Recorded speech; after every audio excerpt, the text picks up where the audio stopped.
توضیح بده سوقات کجاست خب اول؟ اینا سوقاتای تبریزه، خاص میوه‌ای تبریزه. اینا ژلاتین و عسل طبیعی شیر گاوی درست شده. هر رنگش هم یه طعمه. اینا با مغز گردوه، فیتیلیاشن. خب بعد دیگه اینا هم که قند رژیمیه. وسطش هم سه شیر است. مال مخصوص دیابته. درست. آره. اینا چیه؟ اینا باسلوقه، سجوق خودمونه به قول خودمون. اینا چیه؟ با طعم انبه، سجوق. با سجوق طعم چیه؟ منظور انبه. سجوق من نمیدونم چیه. اینا با طعم انبه، خرما، گل محمدی، انجیرش. اینا فوق‌العاده است. پر مغز گردو هم هست. یه بمب انرژیه به قول خودمون. درست.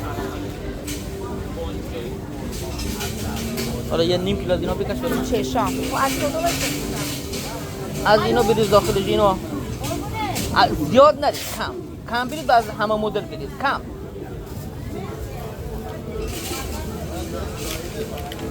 خب این اصلا مال کجاست؟ این توضیح بده اصلا مال کجاست؟ اصل خلخاله.